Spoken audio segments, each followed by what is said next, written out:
नमस्कार दोस्तों, स्वागत है आपका गेम ऑफ इंश्योरेंस चैनल पर। आज हम डिस्कस करेंगे नारायणा हेल्थ की आर्या हेल्थ इंश्योरेंस पॉलिसी के बारे में। नारायणा जो हेल्थ इंश्योरेंस कंपनी है, बेसिकली वो नारायणा जो हॉस्पिटल्स हैं उसका एक पार्ट है और ये कुछ इनोवेटिव हेल्थ इंश्योरेंस प्लान्स लेके आता है। पहले इन्होंने आदिति एक हेल्थ इंश्योरेंस पॉलिसी लॉन्च की थी, उसके बाद ये सेकेंड अपने प्लान के साथ आए हैं आर्या के नाम से। तो हम देखते हैं कि क्या है, कैसे ये प्लान दूसरी इंश्योरेंस कंपनीज़ के हेल्थ इंश्योरेंस से डिफरेंट है और कैसे आप इसको परचेज कर सकते हैं और क्या इसमें लिमिटेशंस हैं। तो सभी को मैंने डिटेल में डिस्कस किया है। तो चलिए स्टार्ट करते हैं। सबसे पहले कि हॉस्पिटलाइजेशन के दौरान पॉलिसी क्या कवर करती है। ये सबसे बेसिक फीचर होता है किसी भी हेल्थ इंश्योरेंस पॉलिसी में। सबसे जो कोर क्राइटेरिया होता है उसका सिलेक्शन का, वो यही होता है कि ड्यूरिंग इन पेशेंट हॉस्पिटलाइजेशन, जब आप हॉस्पिटल में एडमिट होते हैं किसी अनफॉर्चुनेट डिजीज़ या एक्सीडेंट की वजह से, तो उस टाइम पे इंश्योरेंस कंपनी आपको क्या क्या कवरेज प्रोवाइड करती है, क्या रूम रेंट लिमिट प्रोवाइड करती है, क्या रिस्ट्रिक्शंस होती हैं। तो ये पॉलिसी आपको बेसिकली, ये पॉलिसी इस तरीके से डिज़ाइन की गई है कि ये नारायणा हॉस्पिटल्स के अंडर आपको कवरेज प्रोवाइड करेगी। जो मैक्सिमम इसका कवरेज रहेगा ना, वो नारायणा हॉस्पिटल्स के अंदर ही रहेगा और बियॉन्ड नारायणा हॉस्पिटल्स जो कवरेज है वो बहुत ही रिस्ट्रिक्टेड है और रेयर केसेस में है, वो मैं आगे डिस्कस करूँगा। तो विद इन नारायणा हॉस्पिटल्स ये पॉलिसी आपको रूम रेंट पे कोई कैपिंग नहीं लगाती है, तो जो भी रूम अवेलेबल होगा वो आपको मिल जाएगा और आप एक्चुअल्स में जो भी उसके एक्सपेंसेस होंगे वो इस पॉलिसी में कवर्ड है। But other than Narayana hospitals, यदि आप दूसरा हॉस्पिटल कोई चूज़ करते हैं ड्यू टू एमरजेंसी और ड्यू टू सम कंडीशंस जो इस पॉलिसी में स्ट्रिक्टली मेंशन की हुई हैं, उन्हीं कंडीशंस में आप वो ऑप्ट कर सकते हैं। तो ऐसी कंडीशन में आपको जो अदर देन नारायणा हॉस्पिटल है वहाँ पर आपको प्राइवेट रूम की फैसिलिटी मिलेगी। इसके बाद हम देखते हैं कि पॉलिसी में ये पॉलिसी में जो कवरेज है ड्यूरिंग हॉस्पिटलाइजेशन वो अदर हेल्थ इंश्योरेंस पॉलिसी की तरह ही है, बट इसमें जो क्लैरिटी है वो थोड़ी सी ज़्यादा है। जैसे फिजियोथेरेपी को हम देखते हैं तो कोई भी हेल्थ इंश्योरेंस पॉलिसी इसको एक्सप्लिसिटली इतना एक्सप्लेन नहीं करती है, बट इन्होंने पॉलिसी में बार बार एक्सप्लेन किया है कि फिजियोथेरेपी का कवरेज भी इसमें अवेलेबल है और वो कुछ कंडीशनल कवरेज है, वो मैं एक्सप्लेन कर रहा हूँ। तो फिजियोथेरेपी को इन्होंने कवर किया है। उसके बाद जो ओटी के चार्जेज हैं वो भी कोई पॉलिसी कई बार मेंशन नहीं करती है कि वो चार्जेस कवर होंगे नहीं होंगे, कई बार डिडक्शंस भी हो जाता है, बट इस पॉलिसी में ओटी चार्जेस को भी कवर किया गया है। इसके अलावा जो इम्प्लांट्स वगैरह हैं उनकी जो पेमेंट है वो आपके हॉस्पिटल पॉलिसी के अकॉर्डिंग होगी। ये मैंने इसलिए दिया है क्योंकि कई पॉलिसीज़ में लिखा होता है कि जो इम्प्लांट की कॉस्ट है वो एनपीपीए के द्वारा जो प्राइसिंग की गई है उसके अकॉर्डिंग ही होगी। एनपीपीए का मतलब है नेशनल फार्मास्यूटिकल प्राइसिंग अथॉरिटी। अब ये जो एक गवर्नमेंट एजेंसी है, इसने नी इम्प्लांट और जो हार्ट में जो स्टेंट्स डलते हैं, इन दो कैटेगरीज में इन्होंने कुछ रिस्ट्रिक्शंस लगाई हुई हैं। तो आप यदि स्टार हेल्थ की पॉलिसी देखेंगे तो उन्होंने क्लियरली लिखा हुआ है कि implants and stents are payable as per NPPA charges. तो इस पॉलिसी में हालांकि लिखा हुआ है कि इम्प्लांट जो है वो आपकी हॉस्पिटल पॉलिसी या क्लिनिकल कंडीशंस के अकॉर्डिंग पेएबल होंगे। तो ये थोड़ा सा एक लिबरल अप्रोच में कहूँगा यहाँ पे इन्होंने ली है। इसके अलावा फिर हम देखते हैं कि पॉलिसी जो प्री एंड पोस्ट हॉस्पिटलाइजेशन है उसमें आपको 60 और 180 डेज़ का कवरेज प्रोवाइड करती है। यानी प्री हॉस्पिटलाइजेशन के जो आपके एक्सपेंसेस हैं वो आपके प्रायर टू हॉस्पिटलाइजेशन 60 डेज़ में जो भी कंसल्टेशन डायग्नोस्टिक के एक्सपेंसेस वगैरह रहे हैं, मेडिसिन के एक्सपेंसेस रहे हैं, वो मिल जाते हैं। और पोस्ट हॉस्पिटलाइजेशन सेम इलनेस के लिए आपको 180 डेज़ के जो एक्सपेंसेस रहे हैं वो मिल जाते हैं। यहाँ पर भी इन्होंने क्लियरली लिखा है कि जो फिजियोथेरेपी के एक्सपेंसेस हैं वो पेएबल होंगे यदि वो मेडिकल प्रैक्टिशनर ने प्रिस्क्राइब किया है और वो मेडिकली नेसेसरी है और directly related to current event है। यानी जिस भी डिजीज से आप हॉस्पिटलाइज हुए हैं उसी से रिलेटेड यदि फिजियोथेरेपी की रिक्वायरमेंट है तो वो चार्जेस पेएबल हो जाएंगे। इसके अलावा पॉलिसी में जो एयर एम्बुलेंस की फैसिलिटी है, जो कि आदित्य जो इनकी पॉलिसी थी उसमें नहीं थी, तो इन्होंने यहाँ पे एयर एम्बुलेंस को भी ऐड किया है। हालांकि इसमें कुछ रिस्ट्रिक्शन है कि जो आप जहाँ रिजाइड कर रहे हैं यदि उसके विद इन 100 किलोमीटर यदि वो फैसिलिटी नहीं मिलती है, मान लीजिए कि आप एक पर्टिकुलर सिटी में हैं, यदि बेंगलुरु में हैं, तो आप बेंगलोर में यदि आपको विद इन 100 किलोमीटर के अंदर आपको वो फैसिलिटी नहीं मिलती है तो ये एयर एम्बुलेंस की फैसिलिटी आपको प्रोवाइड करते हैं और ये फैसिलिटी केवल नेटवर्क प्रोवाइडर में ही अवेलेबल होगी, यानी केवल नारायणा हॉस्पिटल के लिए ही ये अवेलेबल है और इसमें कोई रिस्ट्रिक्शन नहीं है, ये सब इंश्योर्ड तक आपको मिलती है। अब इस पॉलिसी का जो मेन जो कोर फीचर है वो है इसका हेल्थ चेकअप। बेसिकली पॉलिसी को इस तरीके से डिज़ाइन किया गया है ये इनका एक जो ओवरऑल कंसेप्ट है इस इंश्योरेंस कंपनी का, वो ये है कि जब कोई पर्सन इनसे इंश्योरेंस परचेज करने के लिए आए, कोई इंडिविजुअल आए, तो ये उसका हेल्थ चेकअप करें, और वो इतना थोरो हेल्थ चेकअप करें कि उसको उसकी जो भी उसकी प्री एग्जिस्टिंग डिजीज़ है, कंडीशन है, या एग्जिस्टिंग कोई उसको मेडिकल कंडीशन है, तो वो इसको प्रॉपरली उसको जज कर पाएँ और उसके अकॉर्डिंग उसको प्लान दे पाएँ। ये इन्होंने इसको ना एनुअल हेल्थ चेकअप के नाम से इनको दिया है। और जो एनुअल हेल्थ चेकअप है ये आपका इरिस्पेक्टिव ऑफ क्लेम है, ये आपको इवन पॉलिसी में लिखा हुआ है कि ये मैंडेटरी है। यदि आप इसको नहीं करवाते हैं तो आपको प्रीमियम में 2.5% की लोडिंग लगती है, मतलब आपका प्रीमियम इंक्रीज हो जाता है। तो ये इस हद तक इन्होंने इसको हेल्थ चेकअप को मैंडेटरी किया हुआ है कि कोई भी पर्सन जो पॉलिसी लेता है उसको एनुअल हेल्थ चेकअप तो करवाना ही है। उसमें कुछ कंडीशन है, जैसे 18 ईयर से एज उससे ऊपर का होगा, और हेल्थ चेकअप यदि आपका अनयूटिलाइज रहता है, आप यूज़ नहीं करते हैं, तो नेक्स्ट ईयर आपको नहीं मिलेगा। और इंश्योर्ड पर्सन को जो बेसिक हेल्थ चेकअप है वही मिलेगा। तो जैसा कि मैंने बताया कि ये मैंडेटरी है, यदि नहीं करवाते हैं तो आपको 2.5% का आपको प्रीमियम भी आपको एक्स्ट्रा देना पड़ सकता है नेक्स्ट रिन्यूअल पर। इसके अलावा इन्होंने क्लियरली लिखा हुआ है कि इस हेल्थ चेकअप के बेस पर ना तो आपको कोई प्रीमियम का रिडक्शन होगा, ना ही इसमें कोई लोडिंग वगैरह लगेगी। तो ये केवल इनका एक बेसिक स्क्रीनिंग है कि ये इंश्योर करते हैं कि जो भी हेल्थ इंश्योर जो भी इंश्योर्ड हैं वो अपना रेगुलर हेल्थ चेकअप करवाएं, और जो डिजीज़ है वो आप इनिशियल स्टेज पर ही आइडेंटिफाई कर लें। वो इसका प्रोग्रेशन ऐसा ना हो कि जैसे कैंसर का केस है कि आपको 4th स्टेज में जाके पता चले कि इसको कैंसर है। तो ये इनका जो पूरा के कोर जो प्रोसेस है उनका ये है कि आप डिजीज़ को इनिशियल स्टेज में उसको आइडेंटिफाई करें, उसको ट्रीट करें। इससे क्या होगा कि जो पेशेंट को भी बेनिफिट है, और दूसरा क्या है कि जो हॉस्पिटल की जो कॉस्ट है ओवरऑल उसको ट्रीट करने की वो भी कम रहेगी। तो ये इसकी बेसिक फिलोसफी है नारायणा ग्रुप की।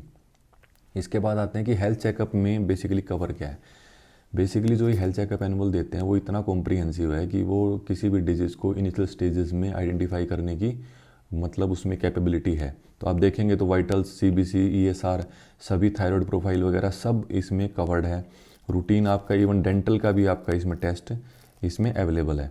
तो ये आपको एनुअली करवाना है, मैंडेटरी है, नहीं करवाओगे तो आपका प्रीमियम एनहांस हो जाएगा। उसके बाद आते हैं जो मॉडर्न ट्रीटमेंट्स हैं। IRDA ने 12 मॉडर्न ट्रीटमेंट दी हुई हैं, तो इन्होंने सभी मॉडर्न ट्रीटमेंट को एज इट इज़ कवर किया है। इसके अलावा इन मॉडर्न ट्रीटमेंट का प्री हॉस्पिटलाइजेशन और पोस्ट हॉस्पिटलाइजेशन मेडिकल एक्सपेंसेस भी कवर्ड है। अब आते हैं one health promise. This policy का जो सेकंड जो बेस्ट फीचर है वो यही है कि यदि आप हेल्थ चेकअप करवा लेते हैं फ्रेश पॉलिसी में विद इन 90 डेज, ये तो है फ्रेश पॉलिसी में यदि आपका विद इन 90 डेज हो जाता है, और रिन्यूअल पॉलिसी में आपका prior to admission of surgery, यानी मान लीजिए आपने 1 जन को आपने पॉलिसी ली, 1 जन 2025 को आपने पॉलिसी परचेज की। यदि आप 31 मार्च तक आप अपना हेल्थ चेकअप करवा लेते हैं, और यदि नेक्स्ट ईयर ये रिन्यू होती है, और नेक्स्ट ईयर रिन्यू होने के बाद आप दोबारा से आप अपना हेल्थ चेकअप करवा लेते हैं, तो दोनों ही कंडीशंस में, फ्रेश पॉलिसी या रिन्यूड पॉलिसी में, यदि आपने हेल्थ चेकअप करवा लिया है और उसके बाद आपको हॉस्पिटलाइजेशन की रिक्वायरमेंट रहती है, किसी सर्जरी की रिक्वायरमेंट रहती है उस पॉलिसी पीरियड में, तो फिर आपको ये जो पॉलिसी है पूरा प्रीमियम आपको रिफंड कर देती है। ऐसा क्यों है? क्योंकि जो इसकी बेसिक फिलोसफी है कि जो इनका हेल्थ चेकअप है वो इतना कॉम्प्रिहेंसिव है, एंड दे थिंक दैट कि उस चेकअप के बाद किसी सर्जरी की रिक्वायरमेंट रहेगी ही नहीं। तो इन्होंने बेसिकली एक काइंड ऑफ प्रोमिस दिया है कि आपको यदि सर्जरी की रिक्वायरमेंट होती है तो they will refund the premium. यानी इन्होंने इतना थोरो टेस्ट कर लिया है कि आपको रिक्वायरमेंट नहीं रहेगी ट्रीटमेंट की, और यदि रहती भी है तो means they have failed on their part, तो फिर वो आपका प्रीमियम आपका उस ईयर का रिफंड कर देंगे। ऐसा ये आपको पूरी लाइफ टाइम में 3 बार करेंगे। ऐसा यदि आपको पूरी लाइफ टाइम में रिक्वायरमेंट रहती है, 3 बार ऐसे इवेंट आते हैं, तो मैक्सिमम 3 टाइम्स आपको रिफंड मिल जाएगा। इसके बाद है जो डोनर ट्रांसप्लांट ऑर्गन डोनर की जो कंडीशन है वो मोर और लेस सेम है जो अदर हेल्थ इंश्योरेंस पॉलिसी में भी होती है। डोनर के जो हॉस्पिटलाइजेशन के एक्सपेंसेस हैं वो भी कवर्ड होते हैं, बट जो ऑर्गन डोनर है उसके प्री एंड पोस्ट के हॉस्पिटलाइजेशन जो वो कवर नहीं होते। स्क्रीनिंग और जो अदर अनरिलेटेड मेडिकल एक्सपेंसेस हैं वो डोनर के वो कवर नहीं होते। स्टेम सेल डोनर एक्सपेंसेस वो कवर नहीं होते एक्सेप्ट बोन मैरो ट्रांसप्लांट और जो अदर कंडीशंस हैं। तो ओवरऑल ये जो ऑर्गन ट्रांसप्लांटेशन की कंडीशन है ये सेम है जो अदर हेल्थ इंश्योरेंस कंपनी में भी होती है। इसके अलावा दोस्तों जो पॉलिसी में जो मेन पॉइंट है वो है कि सम इंश्योर्ड की जो 3 इसकी स्लैब है, 25 लाख, 50 लाख और 1 करोड़। अब इसमें एक मैंडेटरी डिडक्टिबल भी है जो मैं आगे डिस्कस करूँगा। हालांकि मैं बता देता हूँ कि डिडक्टिबल क्या होता है। डिडक्टिबल वो अमाउंट होती है जो कि आपको अपने पॉलिसी में बियर करनी पड़ती है। मान लीजिए आप अपनी पॉलिसी में 25,000 का डिडक्टिबल आप चूज़ करते हैं और आपके पास 25 लाख का प्लान है। यदि आपके पास 25 लाख सम इंश्योर्ड का कवर है और आपने 25,000 का आपने डिडक्टिबल चूज़ किया है, तो इसका मतलब ये है कि मान लीजिए पॉलिसी में 1 लाख का क्लेम आया तो आपको केवल 75,000 ही मिलेंगे। तो ये डिडक्टिबल एक ही बार अप्लाई होगा पॉलिसी में। हालांकि नेक्स्ट जब आपका 2 लाख का क्लेम आएगा तो आपको वो पूरा मिल जाएगा। तो डिडक्टिबल का मतलब है कि वो पार्ट क्लेम का जो आपको बियर करना पड़ता है for all admissible claims. Sorry, यहाँ पर इन्होंने लिखा हुआ है फॉर ऑल एडमिसिबल क्लेम्स, यानी आपका 2 लाख में भी जो आपका आएगा नेक्स्ट, उसमें भी आपका 25,000 डिडक्टिबल लगेगा, यानी वो भी आपका 1,75,000 ही पे होगा। तो कोई भी आपका क्लेम आएगा, यदि 25,000 से नीचे का क्लेम आएगा तो वो नहीं मिलेगा आपको।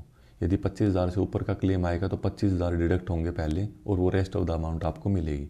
ये भी इसमें मैंडेटरी है, यानी आपको डिडक्टिबल तो चूज़ करना ही है। जितना बड़ा डिडक्टिबल आप चूज़ करेंगे, यदि आप 5 लाख का करेंगे तो आपका जो प्रीमियम है वो काफ़ी कम हो जाएगा। बट मतलब डिडक्टिबल इन्होंने मैंडेटरी किया हुआ है, जो कि आजकल हेल्थ इंश्योरेंस पॉलिसीज़ में नहीं होता है।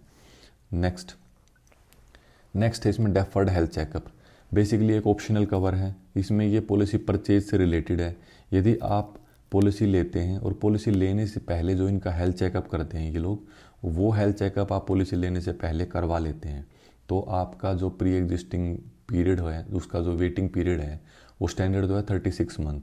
तो यदि इन्होंने आइडेंटिफाई किया कि आपको कोई प्री एग्जिस्टिंग डिजीज़ नहीं है, आप बिल्कुल हेल्दी पर्सन है, तो आपका जो पीडी है ना वो आपका नील हो जाएगा। यदि जो आपका पीडी है, प्री एग्जिस्टिंग डिजीज़ का जो वेटिंग पीरियड है वो आपका नील हो जाएगा, और जो स्पेसिफिक डिजीज़ का वेटिंग पीरियड है वो भी नील हो जाएगा, और फर्स्ट पॉलिसी में जो फर्स्ट 30 डेज़ का वेटिंग पीरियड है वो भी आपका नील हो जाएगा। तो यदि आप पहले पॉलिसी लेने से पहले वो स्क्रीनिंग करवा लेते हैं हेल्थ चेकअप की, तो आपके सारे वेटिंग पीरियड नील हो जाएंगे यदि आपका कोई डिजीज़ आइडेंटिफाई नहीं होता है। तो यदि आइडेंटिफाई हुआ कोई प्री एग्जिस्टिंग डिजीज़ तो केवल उसके लिए ही वेटिंग पीरियड लगेगा, बाकी ये दोनों नील रहेंगे। सिमिलरली यदि आप पॉलिसी लेने के बाद यदि वो करवाते हैं, यदि आपने पॉलिसी परचेज कर ली तो आपको विद इन 90 डेज़ आपको वो स्क्रीनिंग या हेल्थ चेकअप आपको करवाना होता है। तो यदि आप विद इन 90 डेज़ नहीं करवाते हैं तो आपके जो स्टैंडर्ड वेटिंग पीरियड है वो अप्लाई होंगे। यदि विद इन 90 डेज़ आप करवा लेते हैं तो वो वेटिंग पीरियड फिर से रिड्यूस हो जाएंगे और आपका पीडी नील भी हो सकता है, ये भी नील हो सकता है, और ये थर्ड भी आपका जो फर्स्ट पॉलिसी में वो भी आपका नील हो सकता है। यानी जो बेस्ट है वो ये है कि आप जब पॉलिसी परचेज करें आप उससे पहले हेल्थ चेकअप करवा लें। सेकंड बेस्ट ऑप्शन ये है कि यदि आपने ले ली पॉलिसी बिना हेल्थ चेकअप के, तो आप with in 90 days health checkup करवा लें। आपके जो पॉलिसी में वेटिंग पीरियड है वो कम हो सकते हैं, और ये इनका कोई एडिशनल कोई प्रीमियम नहीं लेंगे इस चीज़ के लिए। इसके बाद है जो पॉलिसी की थर्ड मोस्ट जो इम्पोर्टेंट कंडीशन है वो, जैसा कि मैंने बताया कि ये पॉलिसी बेसिकली इसका जो मेन एम है वो ये है कि जो भी इनके पॉलिसी होल्डर हैं वो ट्रीटमेंट लें नारायणा हॉस्पिटल में इन ऑल केसेस। यदि वो नारायणा हॉस्पिटल से बाहर जाके ट्रीटमेंट लेते हैं तो वो केवल रेयर केसेस में हो और रेयर कंडीशंस में हो, तो वो इन्होंने यहाँ पे डिफाइन की है कि किन कंडीशन में आप अदर देन नारायणा हॉस्पिटल्स में ट्रीटमेंट ले सकते हैं। तो फर्स्ट सिनेरियो है कि इमरजेंसी है कोई। यदि आपको कोई इमरजेंसी है तो आपको विद इन 24 आवर्स में आपको इंटीमेट करना पड़ता है, और इमरजेंसी भी इन्होंने डिफ़ाइन की है। इमरजेंसी को मैं आगे बताऊंगा इन्होंने कैसे इमरजेंसी को डिफ़ाइन किया है कि क्या इमरजेंसी हो सकती है, हम किसको इमरजेंसी कंसिडर करेंगे। तो पहले तो आपको उस इमरजेंसी की डेफिनेशन में आपको उतरना है कि आपको वो फुलफिल होनी चाहिए। उसके बाद आपको विद इन 24 आवर आपको इंटीमेट करना है नारायणा इंश्योरेंस कंपनी को कि हम इस हॉस्पिटल में एडमिट हुए हैं। यदि आप विद इन 24 आवर नहीं करते हैं तो आपका जो क्लेम होगा उसमें 15% का कोपिया लग जाएगा। सेकंड है, यदि आप किसी ने आपने रेजिडेंस बताया, उस रेजिडेंस से आप किसी दूसरी जगह आप ट्रैवल कर रहे हैं और वहाँ पर आपको कोई इमरजेंसी हो जाती है, तो आपको इमरजेंसी का जो डेफिनेशन है वो फुलफ़िल करनी है जो मैंने पहले बताया। उसके बाद आपको ट्रैवल का प्रूफ भी देना है, उसका रीज़न भी देना है विद एविडेंस, जो कि नारायणा हेल्थ को एक्सेप्टेबल होना चाहिए। ये यहाँ पे सेम है कि आपको जो इंटीमेशन है, क्योंकि इमरजेंसी है तो आपको विद इन 24 आवर्स करना है, नहीं करोगे तो 15% कोपे लगेगा। अब है कि कुछ केसेस में हो सकता है कि नारायणा हेल्थ में वो ट्रीटमेंट जो है वो अवेलेबल ही ना हो। तो ऐसे केसेस में यदि आप दूसरे हॉस्पिटल में एडमिशन लेते हैं, दूसरे हॉस्पिटल में ट्रीटमेंट लेते हैं, तो आपको 48 आवर प्रायर टू एडमिशन आपको इंटीमेट करना पड़ेगा, अदरवाइज़ आपको 30% कोपे लगेगा। अभी इंश्योर्ड पर्सन है, वो किसी दूसरी सिटी में जाके सेटल होना चाहता है, उसने इंश्योरेंस कहीं दूसरी सिटी में लिया था, वहाँ पे उसका परमानेंट रेजिडेंस था, अब उसने प्लान किया कि वो दूसरी सिटी में जाके रहेगा, तो वैसे केसेस में भी आपको प्रूफ ऑफ एड्रेस देना है, जो न्यू लोकेशन पे आप गए हैं, with in 2 month of relocation, या फिर at the time of claim which ever is earlier, जो भी पहले होता है। और ऐसे केसेस में भी यदि आप नॉन नेटवर्क हॉस्पिटल में जाते हैं तो आपको 48 आवर्स प्रायर टू एडमिशन आपको बताना पड़ेगा इंश्योरेंस कंपनी को, अदरवाइज 30% कोपे लगेगा। तो यदि आप ये पॉलिसी ले रहे हैं तो आप सोच के लें कि ये जो पॉलिसी है ये बेसिकली नारायणा हॉस्पिटल्स के लिए ही है। यदि अदर देन नारायणा हॉस्पिटल में आप जाओगे तो there are very high chances कि आपको कोपे देना पड़े, या फिर आपका क्लेम में काफ़ी सारे डिडक्शंस हों। डिडक्शंस केवल वो नहीं होते जो पॉलिसी में लिखे होते हैं, कुछ डिडक्शंस ऐसे होते हैं जो आपको समझ भी नहीं आएंगे, जैसे रीजनेबल एंड कस्टमरी चार्जेस, यानी कि जो चार्जेस नारायणा हॉस्पिटल ट्रीटमेंट के लिए लेता है वो वही चार्जेस आपको पे करेगा यदि आप दूसरे हॉस्पिटल में जाओगे तो। अब आप मैक्स में गए या आप मेदांता में गए गुड़गांव में, तो ऐसा नहीं है कि मेदांता के चार्जेस आपको मिल जाएंगे, आपको जो रीजनेबल चार्जेस हैं नारायणा हॉस्पिटल के आपको वही मिलेंगे। तो बेस्ट है कि आप अपना जो प्लान है वो ये सोच के ही लें कि आपके एडजेसेंट में कोई नारायणा हॉस्पिटल है, तो वो बेटर है। अब ये कहते हैं कि इमरजेंसी क्या है, तो इन्होंने पहले बताया कि आपको इमरजेंसी के केस में आप ले सकते हैं ट्रीटमेंट नॉन नेटवर्क हॉस्पिटल में other than Narayana hospital. But emergency actual में है क्या? वो अनफोर्सीन सडन या एक्यूट मेडिकल कंडीशन है जो कि विदाउट एनी वार्निंग के आपको एकदम से होती है और जिसका एक इमीडिएट मेडिकल अटेंशन की रिक्वायरमेंट होती है, उसको इमरजेंसी इन्होंने बोला है। जो कि लाइफ थ्रेटनिंग हो, जो कि परमानेंट डिसेबिलिटी कोज करने की उसमें वो कैपेबिलिटी हो, या फिर वो सीरियस या इरिवर्सिबल हार्म कर सकती हो आपकी हेल्थ को, तो इन सब कंडीशन को इन्होंने इमरजेंसी बोला है। और यदि कोई कंडीशन, इन्होंने क्लियरली लिखा है, यदि condition not meeting the criteria for the immediate and critical care, जैसे कि रूटीन मेडिकल इश्यूज़ हैं या इलेक्टिव या प्लान्ड प्रोसीजर्स हैं, जो या फिर कोई सिम्टम है किसी क्रोनिक डिजीज़ के या माइल्ड या मैनेजेबल कंडीशन के, मान लीजिए कि टाइफॉइड हुआ है, आपको तो लगता है कि काफ़ी सीवियर है, क्योंकि एज ए पर्सन आप डॉक्टर तो हो नहीं, तो आपको नहीं पता चलेगा उसकी सीवियरिटी का, या आपको डेंगू हो जाता है तो आपको नहीं पता उसकी सीवियरिटी क्या है, बट वो आपके लिए इमरजेंसी है, आप किसी हॉस्पिटल में जाके एडमिट हुए, बट आप यदि जब आप डॉक्यूमेंट देंगे तो हो सकता है कि उसको एनालाइज करें और बोलेंगे ये तो इमरजेंसी थी ही नहीं। तो ऐसे कंडीशंस में बड़े जो आपके केसेस हैं वो बड़े क्लेम्स हैं वो बड़े डिनाई भी होते हैं। तो इसीलिए इन्होंने क्लियरली पहले डिफाइन कर दिया है कि इमरजेंसी एक्चुअल में क्या है। रूटीन मेडिकल इश्यूज़ या कोई क्रोनिक मेडिकल कंडीशन है, जैसे कि किडनी फेलियर है, उसके लिए कोई डायलिसिस हो रही है, तो वो बेसिकली इमरजेंसी नहीं है। इमरजेंसी वो है जो एक्यूट है, विदाउट एनी वार्निंग के आ रही है, और जिसको आप प्रिडिक्ट नहीं कर सकते, वो सडन है, तो वो इमरजेंसी है, और लाइफ थ्रेटनिंग है, और जिसमें कि ये और कंडीशंस को ही फुलफ़िल कर रही है, वन और मोर कंडीशन को फुलफ़िल कर रही है। तो ऐसे केसेस में आप नॉन नेटवर्क हॉस्पिटल में जा सकते हैं, और वहाँ पे फिर आपको इंटीमेशन का जो इनका क्लॉज है विद इन 24 आवर का, वो आपको फॉलो करना पड़ेगा। तो अब हम आते हैं नेक्स्ट के ऊपर कि पॉलिसी में स्पेसिफिक एक्सक्लूजन क्या है। जो जनरल एक्सक्लूजन्स होते हैं वो मोर और लेस सभी हेल्थ इंश्योरेंस पॉलिसीज़ में सेम होते हैं। कुछ होते हैं स्पेसिफिक एक्सक्लूजन्स, तो वो डिफरेंट होते हैं। तो जैसे कि इन्होंने बताया कि जो आरएमओ चार्जेस वगैरह हैं, जो सरचार्जेस, सर्विस चार्जेस वगैरह हैं जो हॉस्पिटल लेवी करता है, नॉन नेटवर्क की बात कर रहे हैं यहाँ पर ये, तो वो ये पे नहीं करेंगे। क्लियरली इन्होंने बता दिया कि कैटरेक्ट के केस में यदि आप मल्टीफोकल लेंस यूज़ करते हैं विजन करेक्शन के लिए तो वो पे नहीं करेंगे। और कोई भी ट्रीटमेंट या मेडिकल सर्विसेज जो नॉन नेटवर्क प्रोवाइडर पर आप लेते हैं, एक्सेप्ट जो इन्होंने सिनेरियो इन्होंने डिफाइन किए हैं, तो वो आपको ये पे नहीं करेंगे। तो basically policy Narayana health hospital के लिए ही बनी हुई है। अब हम आते हैं लोडिंग ऑफ प्रीमियम पर। तो पॉलिसी में क्लियरली बताया है कि कितनी लोडिंग इस पॉलिसी में लग सकती है। जब आप पॉलिसी परचेज करते हैं तो आपको अपना जो हेल्थ स्टेटस है वो आपको डिस्क्लोज करना पड़ता है, आपको डिक्लेरेशन देना पड़ता है। तो उसके बेस पर आपकी जो ये पॉलिसी है वो या तो लोडिंग लगाएगी या फिर कुछ स्पेसिफिक कंडीशन उस पॉलिसी में इनकॉर्पोरेट करेगी। तो जो मैक्सिमम लोडिंग है इस पॉलिसी में वो 50% तक ही लग सकती है, जो कि काफ़ी लिबरल है, क्योंकि कुछ हेल्थ इंश्योरेंस पॉलिसी में ये लोडिंग आपकी 150% या 200% तक भी हो सकती है। तो यहाँ पर केवल 50% तक ही लोडिंग आपको लगेगी यदि आपका एडवर्स हेल्थ कंडीशन है तो। उसके बाद यदि आप ये पॉलिसी परचेज़ कर रहे हैं तो आपको पता होना चाहिए कि जो नारायणा हॉस्पिटल्स हैं वो कहाँ कहाँ हैं। तो ये चार्ट आपको बता रहा है कि ये हॉस्पिटल्स किन किन सिटीज़ में हैं।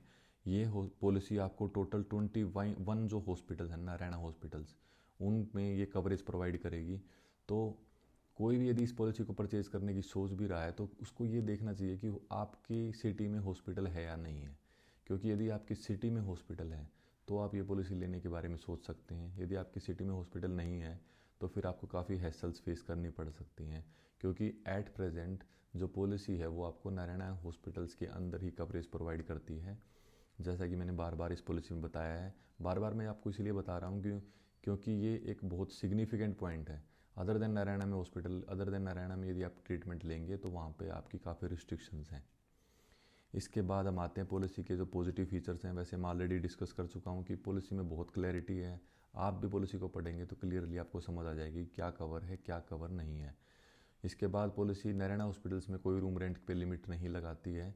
तो जो भी रूम आपको अवेलेबल होगा, इवन हाईएस्ट कैटेगरी का रूम भी आप इसमें ऑप्ट कर सकते हैं यदि वो वहाँ पे अवेलेबल है तो। इसके बाद हॉस्पिटल में पॉलिसी में जो प्री पोस्ट हॉस्पिटलाइजेशन कवर है 61-80 डेज़ का, वो काफ़ी लिबरल है और काफ़ी एनहांस्ड कवरेज है। Mean 60 days prior to hospitalization, 180 days post hospitalization आपके जो एक्सपेंसेस हैं, कंसल्टेशन, इन्वेस्टिगेशन या आपके जो मेडिसिन पे जो एक्सपेंसेस हैं वो आपको मिल जाते हैं।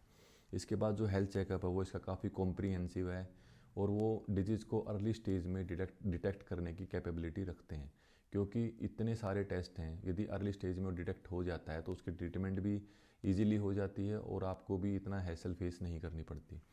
इसके बाद जो इनका one health promise premium refund option है वो काफ़ी अच्छा है, क्योंकि ये बेसिकली एक काइंड ऑफ प्रोमिस है कि हमने आपका हेल्थ चेकअप किया है और हम प्रोमिस करते हैं कि आपको कोई इश्यू नहीं है, और यदि कोई इश्यू है और जिसकी वजह से आपको सर्जरी की रिक्वायरमेंट रहेगी तो हम आपको आपका प्रीमियम रिफंड कर देंगे। तो this is a kind of promise the policy is giving. इसके बाद पॉलिसी में एक ऑप्शन है कि आप नील वेटिंग पीरियड भी आप ऑप्ट कर सकते हैं, यानी यदि आपको कोई कंडीशन नहीं है, कोई मेडिकल एडवर्स कंडीशन नहीं है, तो ये पॉलिसी आपको विदाउट वेटिंग पीरियड आपको ऑफ़र करेगी ट्रीटमेंट, जो कि रेयर है, कोई हेल्थ इंश्योरेंस पॉलिसी प्रोवाइड नहीं करती है। और वो भी केवल इसी बेस पे है क्योंकि ये जो हेल्थ स्क्रीनिंग करते हैं पॉलिसी लेने से पहले वो काफ़ी कॉम्प्रिहेंसिव है। इसके अलावा जो पॉलिसी में कुछ पॉइंट्स हैं जो आपको ध्यान रखने चाहिए कि जो मैंने बताया बार बार की ट्रीटमेंट केवल नारायणा हॉस्पिटल तक ही रिस्ट्रिक्टेड है। पॉलिसी में कोपे है, वो कोपे भी तभी लगेगा जब आप अदर देन नारायणा हॉस्पिटल में ट्रीटमेंट लेते हैं। With in Narayana hospital treatment लेंगे तो कोई कोपे अप्लीकेबल नहीं है। पॉलिसी में डिडक्टिबल है, यानी 25,000 का मिनिमम डिडक्टिबल आपको चूज़ करना ही पड़ेगा। 25,000 से नीचे का कोई क्लेम आता है तो वो आपको नहीं मिलेगा। इवन यदि आपके पास 1 करोड़ की पॉलिसी है तो भी नहीं मिलेगा, क्योंकि मिनिमम जो डिडक्टिबल की लिमिट है वो 25,000 है। इमरजेंसी को इन्होंने क्लियरली डिफाइन किया है, आप इसको मिसयूज़ नहीं कर सकते। जैसे कि आपको यदि मान लीजिए किसी पेशेंट को डेंगू हो जाता है, तो डेंगू किस केस में आपके लिए इमरजेंसी हो सकता है कि फर्स्ट डे से आपको लगे कि ये मेरी लाइफ के लिए थ्रेट है, बट हो सकता है कि इंश्योरेंस कंपनी को वो ना लगे कि आपके लिए at this stage this is a threat. तो आप डेंगू को लेके आपको हॉस्पिटल नारायणा नहीं मिला, आप किसी दूसरे हॉस्पिटल में जाके आप एडमिट हो गए और आपने डिक्लेयर कर दिया कि इमरजेंसी थी, आप मान लीजिए आपको क्लेम नहीं मिलेगा। इन्होंने क्लियरली डिफाइन किया है कि इमरजेंसी क्या है, तो बार बार उस कंडीशन को पढ़ें पॉलिसी लेने से पहले। और ये एक पॉजिटिव फीचर भी है, नेगेटिव भी है, आपको क्लियरली पता होना चाहिए कि इमरजेंसी होती क्या है, तो आपका क्लेम डिनाई नहीं होगा। उसके बाद जो सम इंश्योर्ड के ऑप्शन है वो केवल 3 ऑप्शन है, 25 लाख, 50 लाख और 1 करोड़। यदि लोअर सम इंश्योर्ड रहता तो अच्छा रहता, क्योंकि पॉलिसी ज़्यादा अफोर्डेबल रहती, ज़्यादा लोग इसको परचेज कर पाते। बट एनीवे 3 ही ऑप्शन है इसमें। इसके बाद आते हैं कि मेडिकली नेसेसरी ट्रीटमेंट क्या होता है। बहुत सारे क्लेम रिजेक्ट हो जाते हैं इसकी वजह से कि इंश्योरेंस कंपनी बोलती है कि ये ट्रीटमेंट जो है मेडिकली नेसेसरी नहीं था, इसलिए आपका क्लेम पेएबल नहीं है। तो बेसिकली उन्होंने डिफाइन किया मेडिकली नेसेसरी ट्रीटमेंट क्या होता है, कि जिस इलनेस या इंजरी के लिए आपको मेडिकल मैनेजमेंट की रिक्वायरमेंट रहती है वो मेडिकली नेसेसरी रहता है। बट जो मेन पॉइंट है वो है कि it must not exceed level of care necessary to provide safe, adequate and appropriate medical care in scope, duration and और इंटेंसिटी। अब मैं एग्जांपल दूंगा कि मान लीजिए टाइफाइड फीवर है। टाइफाइड फीवर के लिए एक कंडीशन ऐसी होती है कि डॉक्टर आपको मेडिसिन प्रिस्क्राइब करेगा, ओरल मेडिकेशन। आप यदि ओरल मेडिकेशन लोगे तो भी आपका ट्रीटमेंट इजीली हो सकता है घर पे। बट आपको लगेगा नहीं मैं तो एडमिट हो जाता हूँ, इससे क्या होगा कि मैं यहाँ पे ज़्यादा केयर हो जाएगी और मैं जल्दी ठीक हो जाऊँगा। तो यदि आप उसके लिए फिर हॉस्पिटल में एडमिट होते हैं तो वो मेडिकली नेसेसिटी नहीं था। मेडिकली नेसेसरी ट्रीटमेंट आपकी क्या थी, ओरल मेडिकेशन। तो आप दवाइयाँ ले घर पे स्टे कीजिए, और वो क्योंकि ओपीडी में कवर नहीं है तो आपको खुद से बियर करना पड़ेगा। तो आप उस चीज़ को अवॉइड करने के लिए यदि एडमिट हो रहे हैं और आपको लगता है कि यहाँ पे ज़्यादा केयर होगी, तो वो इंश्योरेंस के पर्सपेक्टिव से मेडिकली नेसेसरी नहीं था, वो आपके पर्सपेक्टिव से आपने उसको देखा है, तो वो क्लेम आपको जनरली नहीं मिलता है। तो इसलिए मैंने इस कंडीशन को डाला है। इसके अलावा एक और है कि वो प्रोफेशनल जो स्टैंडर्ड्स होते हैं उनको मीट करे, और इंटरनेशनल मेडिकल प्रैक्टिस और मेडिकल कम्युनिटी ऑफ इंडिया के जो स्टैंडर्ड्स हैं उनको मीट करे। यानी कि आप देखिए कि आपको मान लीजिए किसी पेशेंट को कोई आप डेंगू का एग्जांपल लीजिए, डेंगू ही हुआ है, आप एक तो मैक्स हॉस्पिटल में जाएंगे तो वहाँ पे जो ट्रीटमेंट होगा वो स्टैंडर्ड प्रोटोकॉल्स को फॉलो करेंगे, या फिर आप किसी भी एक अच्छे हॉस्पिटल में जाते हैं तो स्टैंडर्ड प्रोटोकॉल्स को फॉलो करेंगे। लेकिन आप यदि किसी सेम इलनेस के लिए किसी ऐसे हॉस्पिटल में जाते हैं जो किसी मतलब आरएमपी कोई रन कर रहा है, या डॉक्टर उसका प्रोफेशनल नहीं है, वो अदर देन कोई दूसरी डिग्री लेके डॉक्टर बना हुआ है, और वो आपको जो ट्रीटमेंट दे रहा है वो मेडिकल स्टैंडर्ड को फॉलो नहीं करती। जैसे डेंगू के केस में उसने स्टार्ट कर दिया मीरोपिनम, वेरी हाई एंटीबायोटिक्स से मीरोपिनम, जो जैसे मान लीजिए उसने ट्रीटमेंट स्टार्ट किया, तो आपका क्लेम है, वो एक क्लेम है, उसको जो इंश्योरेंस कंपनी है वो रिजेक्ट कर देंगी, क्योंकि जो स्टैंडर्ड प्रैक्टिसेस थी डेंगू के ट्रीटमेंट की वो आपके फॉलो नहीं हुई। वो डॉक्टर ने अपने पैसे बनाने के लिए कुछ भी ट्रीटमेंट आपको हाई लेवल ऑफ मेडिकेशन दे दी, क्योंकि उनकी बिलिंग बहुत ज़्यादा थी, उनका जो कॉस्ट है वो 7-8 हज़ार रुपये पर इंजेक्शन है, तो उसने अपना बिल बनाने के लिए आपका ट्रीटमेंट कर दिया। बट वो चीज़ मेडिकली नेसेसरी नहीं थी, तो वो क्लेम आपका हो सकता है पे हो जाए, बट आपको बहुत कम अमाउंट मिलेगा, विद डिडक्शंस मिलेगा। तो आप समझिए कि मेडिकली नेसेसरी क्या है। आप अच्छे डॉक्टर के पास ही जाएँ, अच्छे हॉस्पिटल में जाएँ, और इंश्योरेंस को आप एक ना जब बिल्कुल रिक्वायरमेंट हो तभी यूज़ करें। यदि आप इंश्योरेंस को आप इसलिए यूज़ करते हैं कि आपके पास पॉलिसी है, मुझे तो उसका बेनिफिट लेना है, तो शायद आपको क्लेम लेने में इश्यू रहेगा। इंश्योरेंस आपकी इमरजेंसी के लिए है, ना कि आपकी अर्निंग्स के लिए या उसको अवेल करने के लिए अननेसेसरी।